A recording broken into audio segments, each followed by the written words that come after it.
Hello, class.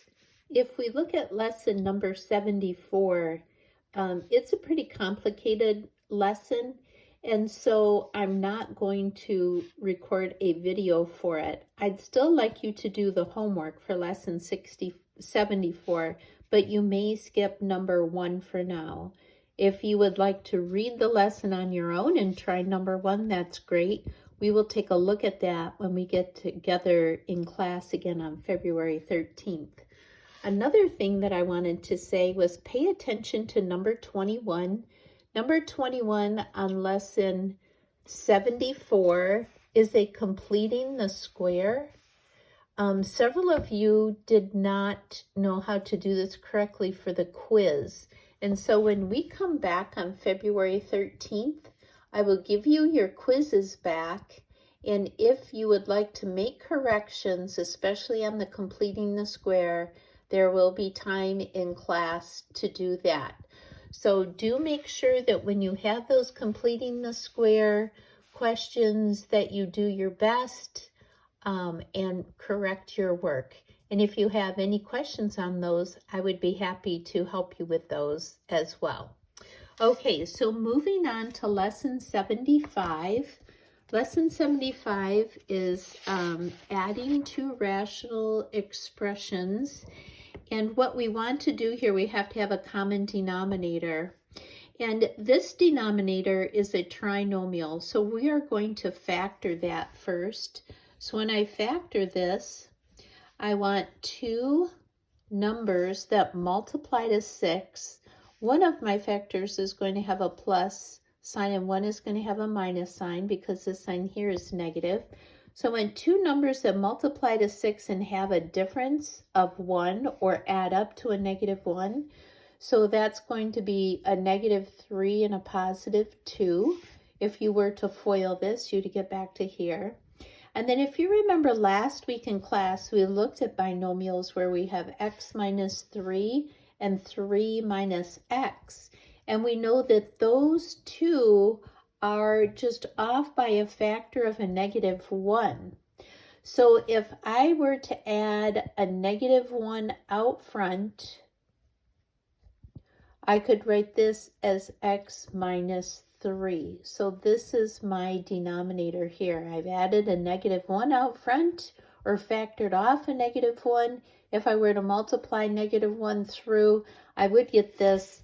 That's why I don't need another negative on the top and on the bottom. I've just factored the negative 1 off. Now we need a common denominator. Well, we have this already. We don't have the negative 1, but we're going to take care of that in a minute. Do you see how we have an x plus 2 here? So we need to multiply this by x plus 2. Whatever we multiply on the bottom, we also multiply on the top.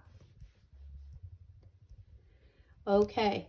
One thing I note is that these two negatives right next to each other can just make a plus. And there we have taken care of that negative sign. All right, we're ready to change this to an equivalent fraction. So we have 3 times x plus 2. We're going to use the distributive property here. So I'd have 3x plus 6, and that's over x minus 3 times x plus 2. And in front of that, I have x plus 3 all over x plus 2 times x minus 3. I have a common denominator, therefore I can add my numerators. X plus 3x is 4x, and 3 plus 6 is 9.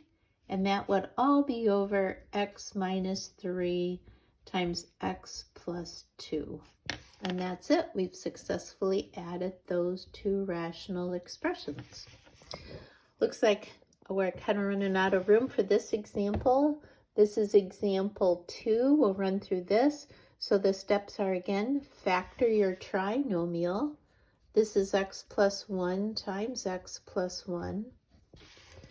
And I notice here, if I pull a negative out front, I would have 1 plus x, which is the same as x plus 1.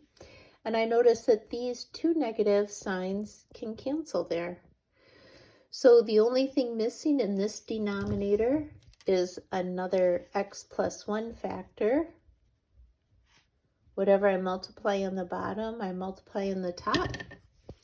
Let's bring this down here. So we have x plus 7 plus 3 times x plus 3 times 1. And this is all over x plus 1 times x plus 1. The last step would be to combine our like terms. So 3x plus x is 4x. 7 plus 3 is 10, all over x plus 1 times x plus 1. All right, do your best on those. And if you have any questions, we can go over those on February 13th.